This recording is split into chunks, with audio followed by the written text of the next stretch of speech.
कहानी की शुरुआत में हम एक लड़की को देखते हैं जो जंगल में किसी से अपनी जान बचाने के लिए भाग रही थी, क्योंकि उसे मारने के लिए एक भयानक चेहरे वाला किलर उसका पीछा कर रहा था। भागते हुए वो लड़की जमीन पर गिर जाती है और बुरी तरह घायल हो जाती है। और जैसे ही वो किलर उसकी जान लेने वाला होता है, तभी अचानक एक और किलर वहां आ जाता है और पहले वाले किलर से फाइट करके उसे जान से मार देता है। फिर वो उस लड़की को उठाकर अपने साथ कहीं ले जाने लगता है। इसके बाद सीन शिफ्ट होता है और हम दो लड़कियों को देखते हैं, एलिस और मैडी। ये दोनों आपस में काफी अच्छी दोस्त होती हैं, लेकिन बातों ही बातों में इन दोनों की किसी बात पर बहस हो जाती है, जिसकी वजह से गुस्से में आकर ये दोनों अलग अलग रास्ते से अपने घर जाने लगती हैं। लेकिन जब एलिस को मैडी की चीखें सुनाई देती हैं, तो वो भागकर उसकी तरफ जाने लगती है और वो देखती है कि कोई जबरदस्ती मैडी को उठाकर अपने साथ ले जा रहा है। एलिस मैडी को बचाने उसके पीछे जाती है, तो वो उसे भी पकड़कर अपने साथ ले जाता है। फिर सीन दोबारा शिफ्ट होता है और हम देखते हैं कि कोई एलिस की आंखों की सर्जरी कर रहा था।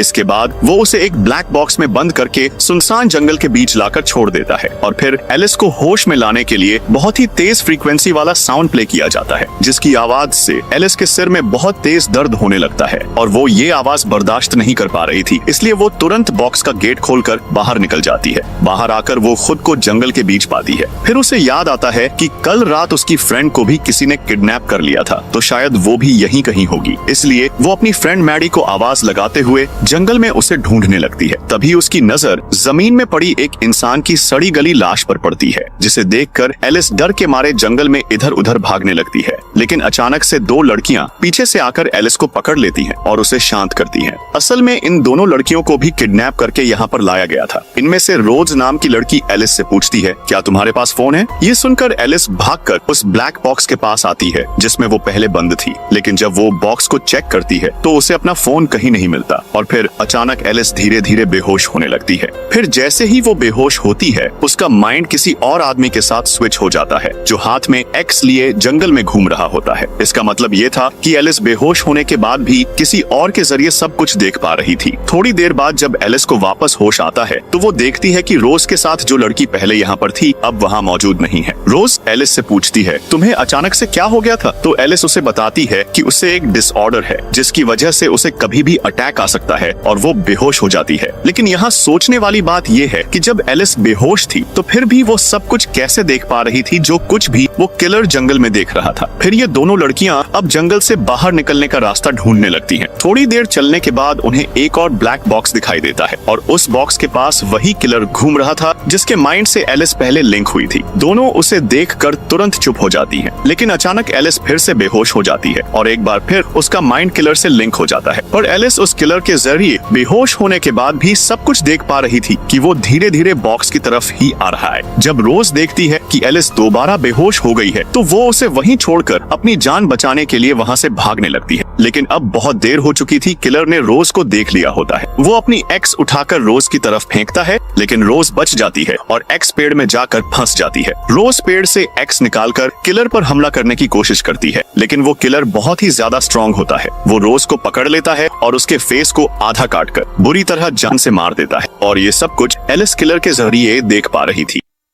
फिर जब उसे होश आता है, तो वो भागकर रोज की लाश के पास आती है और उसका इतना बुरा हाल देखकर एलिस अंदर से बुरी तरह टूट जाती है। इसके बाद एलिस बिना समय बर्बाद किए जंगल से बाहर निकलने का रास्ता ढूंढने लगती है। काफी देर भागने के बाद एलिस को आखिरकार जंगल से बाहर निकलने का रास्ता मिल जाता है और वो एक खुले मैदान में पहुंच जाती है। लेकिन एलिस को ये बात नहीं पता थी कि इस जंगल के चारों तरफ रेडियो फ्रीक्वेंसी डिवाइस लगाए गए हैं और एक एरिया सेट किया गया है। पर जैसे ही एलिस एरिया से बाहर जाने लगती है और उसके अंदर से एक साउंड प्रोड्यूस होती है, जिसकी आवाज सुनकर एलिस के सिर में वापस से बहुत तेज दर्द होने लगता है, क्योंकि किडनैपर ने एलिस की आंखों में भी एक डिवाइस सेट किया था, जिसकी वजह से वो यहाँ से भाग नहीं पा रही थी और इस डिवाइस के ही चलते एलिस बार बार किलर के माइंड से कनेक्ट हो जा रही थी। तभी यहाँ एक और लड़की भागते हुए आती है, जिसे मारने के लिए एक किलर उसके पीछे पड़ा हुआ था। किलर अपनी एक्स इस लड़की की तरफ फेंकता है और वो एक्स सीधा आकर इस लड़की की पीठ में अटक जाती है। फिर जैसे ही किलर की नजर एलिस पर पड़ती है वो उसे हेलो बोलता है। एलिस भी डर के मारे अपना हाथ हिला देती है। इसके बाद किलर इस लड़की को जान से मारने ही वाला था,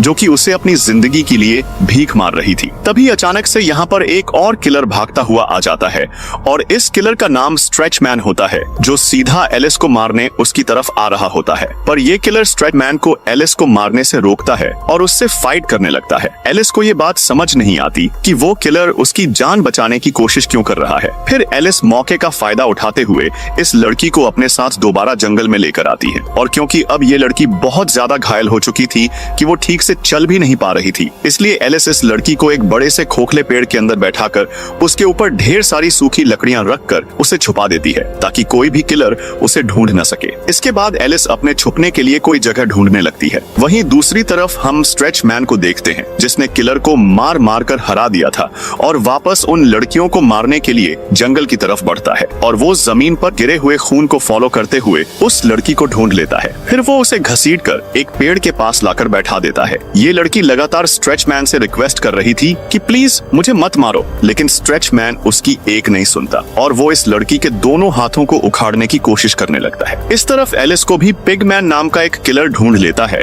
और वो एलिस को मारने की कोशिश करने लगता है। इधर जैसे ही स्ट्रेच मैन ने इस लड़की के दोनों हाथों को उखाड़कर उसकी जान ले ली थी, ठीक उसी पल पिगमैन का सिर ब्लास्ट हो जाता है और उसकी भी मौत हो जाती है। ये सब देखकर एलिस को कुछ समझ नहीं आता कि ये लोग उन्हें मारने की कोशिश क्यों कर रहे हैं। इसके बाद एलिस पिगमैन की बुचर नाइफ उठाकर वहाँ से भाग जाती है और वो जंगल के बीच में बने एक केबिन के अंदर आ जाती है। तभी अचानक एलिस को महसूस होता है कि कोई उसके पीछे खड़ा है, इसलिए वो तुरंत बुचर नाइफ से उस पर हमला कर देती है। लेकिन वहाँ एक लड़की होती है जो एलिस और बाकी सभी लड़कियों की तरह ही एक विक्टिम थी। तभी वहाँ दो और लड़कियां आ जाती हैं। इनमें से एक लड़की का नाम सीना था, जो पहले रोज के साथ थी और फिर अचानक कहीं गायब हो गई थी। जब उन्होंने ये देखा कि एलिस ने उनकी एक फ्रेंड को मार दिया है, तो वो एलिस से डरने लगती हैं। एलिस कहती है, ये सिर्फ एक्सीडेंट था, मैंने इसे जानबूझकर नहीं मारा, प्लीज मेरी हेल्प करो। लेकिन इतने में ही एलिस फिर से बेहोश होने लगती है और फिर से वो किलर के माइंड से लिंक हो जाती है। इस बार एलिस अपनी फ्रेंड मैडी को देखती है,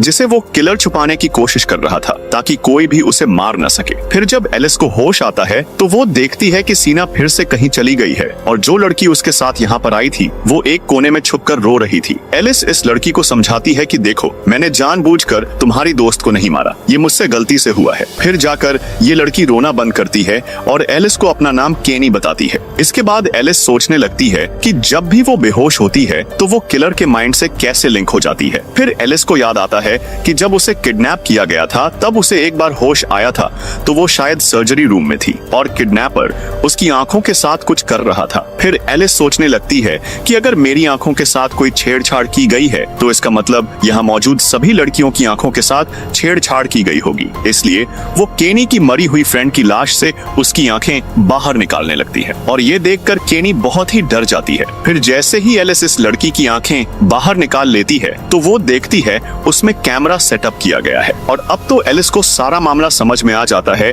कि वो किस तरह किलर के माइंड से बार बार लिंक हो जा रही थी। पर यहाँ सिर्फ एलिस ही थी जो किलर के माइंड से लिंक हो पा रही थी और ऐसा एलिस के साथ सिर्फ उसकी बीमारी की वजह से हो रहा था, इसलिए बाकी लड़कियां बिल्कुल नॉर्मल थीं। उनके साथ ऐसा कुछ भी नहीं हो रहा था और ये सब कुछ किडनैपर एलिस की आंखों में कैमरे के मदद से देख और सुन रहा था। साथ ही हम देख पाते हैं कि किडनैपर हर एक लड़की और किलर की लोकेशन को देख पा रहा था कि वो कहां पर है और क्या कर रहे हैं। तभी अचानक सीना स्ट्रेच मैन से अपनी जान बचाते हुए केबिन के अंदर आ जाती है और फिर एलिस सीना और केनी को सारी बात समझाती है कि ये सब कुछ जो यहाँ पर हो रहा है असल में ये एक गेम है और यहाँ मौजूद हर एक लड़की के साथ उसका एक किलर मौजूद है जो सिर्फ उसकी जान बचाकर बाकी सभी लड़कियों को मारता है। और अगर हम में से किसी भी लड़की की मौत हो जाती है तो उसे बचाने वाले किलर का सिर खुद अपने आप ही एक्सप्लोड हो जाएगा, जैसे कि हमने पहले देखा था कि स्ट्रेच मैन उस लड़की को खत्म कर देता है तो उसे प्रोटेक्ट करने वाले पिगमैन का सिर भी ब्लास्ट हो जाता है और जो लड़की आखिरी तक इस गेम में जिंदा बचेगी वो इस गेम को जीत जाएगी, यानी सिर्फ वो ही लड़की यहाँ से जिंदा बचकर बाहर निकलेगी। ये सब सुनने के बाद सीना सोचती है कि अगर वो एलिस और केनी को जान से मार देगी तो उनके गार्डियन किलर भी अपने आप मर जाएंगे। फिर वो एलिस के दोस्त मैडी को भी ढूंढकर उसे भी जान से मार देगी। तो फिर क्या होगा? ये सिंपल सी बात है, सीना इस गेम की अकेली सर्वाइवर बचेगी और वो इस गेम को जीत जाएगी। लेकिन एलिस सीना के फेस के एक्सप्रेशन को देखकर समझ जाती है कि वो उन्हें मारने वाली है, इसलिए वो केनी को लेकर वहां से भाग जाती है और एक दूसरे केबिन में आकर छुप जाती है।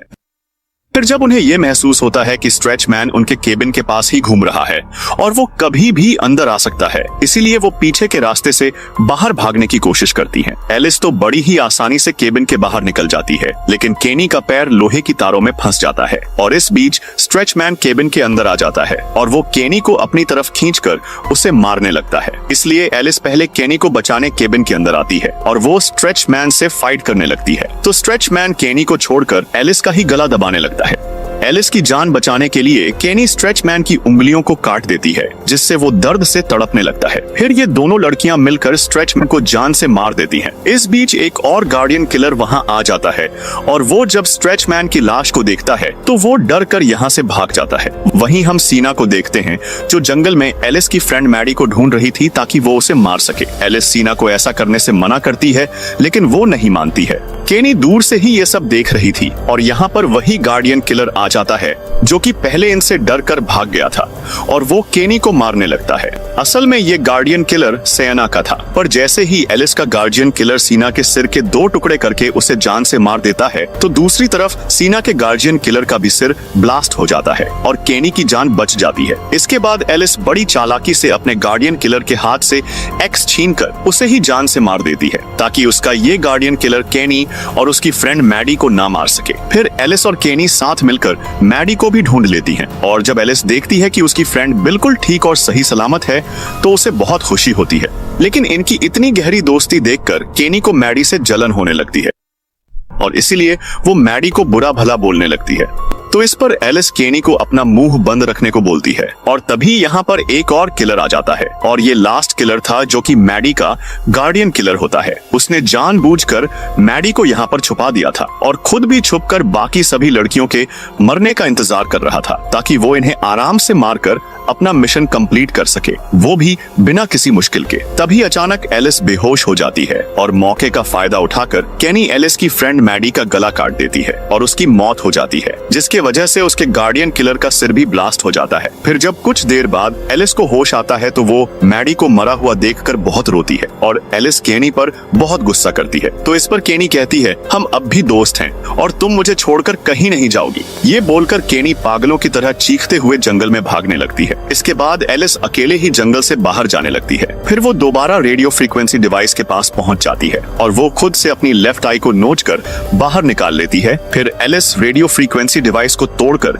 बिना किसी मुश्किल के जंगल से बाहर निकल जाती है और हम देखते हैं इस पूरे जंगल में सिर्फ अब केनी ही जिंदा बची थी, तो इसलिए उसे इस गेम का विनर बना दिया जाता है। इसके बाद हमें कुछ महीने बाद का समय दिखाया जाता है जहां वो किडनैपर बहुत ही आराम से उन लड़कियों की वीडियो रिकॉर्डिंग देखकर मजे ले रहा होता है और तभी एलिस पीछे से आकर किडनैपर पर हमला करके उसे बेहोश कर देती है। फिर जब उसे होश आता है तो वो अपने आप को कुर्सी से बंधा हुआ पाता है। एलिस किडनैपर से पूछती है कि तुमने हमारे साथ ऐसा क्यों किया, तो वो उसे बताता है कि वो एक कंपनी चलाता है जहां वो अमीर लोगों के एंटरटेनमेंट के लिए ये गेम चलाता था। फिर एलिस किडनैपर से उसके बाकी साथियों का नाम पूछकर उसे जान से मार देती है और हम यहाँ मैडी की आत्मा को भी देखते हैं जो कि एलिस को देखकर मुस्कुरा रही थी और इसी के साथ ये कहानी खत्म हो जाती है। और अगर आपको वीडियो की एक्सप्लेनेशन पसंद आई तो वीडियो को लाइक और चैनल को सब्सक्राइब जरूर कीजिएगा और हो सके तो वीडियो को हाइप करना न भूलें। मैं मिलता हूँ आपसे अगली वीडियो में।